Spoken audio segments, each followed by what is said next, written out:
One of the most common reasons Malaysians delay physiotherapy is not knowing what it is going to cost and not wanting to commit to a course of treatment without understanding the financial picture first. That uncertainty is completely understandable and also entirely avoidable with a small amount of investigation upfront. Let me give you the honest, complete breakdown of physiotherapy costs in Malaysia so you can make an informed decision rather than an anxious one. At the government end, outpatient physiotherapy at a public hospital or community health clinic costs a few ringgit per session for Malaysian citizens with a doctor's referral, heavily subsidized by the Ministry of Health. The real cost is not money, but time. Referral queues for non-urgent physiotherapy at government hospitals routinely run from weeks to several months, which means the treatment window where early intervention produces the best outcomes is often already passed by the time the first appointment arrives. For conditions where timing matters significantly, acute disc herniations with nerve symptoms, sports injuries in active athletes, post-surgical rehabilitation, the public queue often does not serve you well. Private outpatient physiotherapy runs between 100 and 200 ringgit per session for standard musculoskeletal treatment.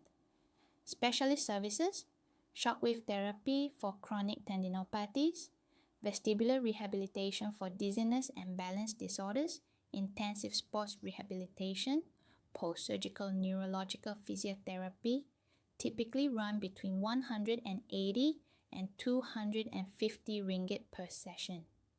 Home visit physiotherapy adds a travel component of 20 to 50 ringgit on top of the session rate depending on distance. Kuala Lumpur and Penang tend toward the high end of private rates.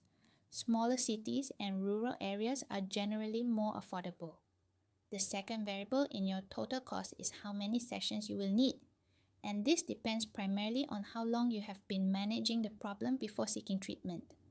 A fresh injury treated within the first 2 weeks typically resolves in 4 to 6 sessions. The same problem left for 6 months, while secondary muscle weakness, movement compensation patterns, and nervous system sensitization accumulate, may require 12 to 16 sessions.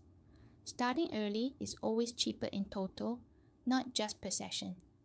Now, the part most Malaysians do not investigate before paying out of pocket, SOSO, also known as PERCESO, covers physiotherapy in full at registered providers for injuries sustained at work under the Employment Injury Scheme and for road accident injuries for registered employees.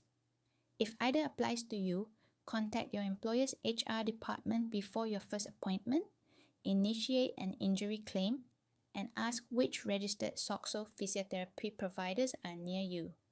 Many Malaysian workers carry this entitlement for years without knowing to use it. Corporate group health insurance. The majority of employer-provided group medical plans now include an outpatient physiotherapy benefit, often up to an annual ringgit limit. The critical practical question is whether the clinic you intend to visit is on your insurer's panel. Panel attendance typically means a small co-payment or direct billing, while non-panel attendance means you pay upfront and submit a reimbursement claim. Call your HR department before your first appointment and ask, is outpatient physiotherapy covered under my plan? What is the annual limit? And which clinics are on the panel in my area? Personal health insurance policies from AIA, Great Eastern, Prudential, Allianz, AXA Affin, and Tokyo Marine all include physiotherapy benefit under the outpatient specialist section. Check your policy schedule for the specific limit and whether a referral letter is required. EPF account too may be used for physiotherapy expenses under the medical withdrawal provision, subject to eligibility requirements. One principle worth holding regardless of which route you take. The total cost of physiotherapy for any given condition is primarily determined by how long you wait before starting. A 4-session resolution at 200 ringgit per session costs 800 ringgit. The same problem left for 6 months, requiring 14 sessions at the same rate, costs 2,800 ringgit. and that is before accounting for the lost productivity, restricted daily function, and accumulated secondary problems that develop during the delay. From a purely financial standpoint, early intervention is almost always the most cost-effective choice even when you are paying fully out of pocket. The free personalized cost estimator in the link below gives you a projected total based on your specific condition type and location. Use it before you book, so the financial picture is clear before the first session, not after.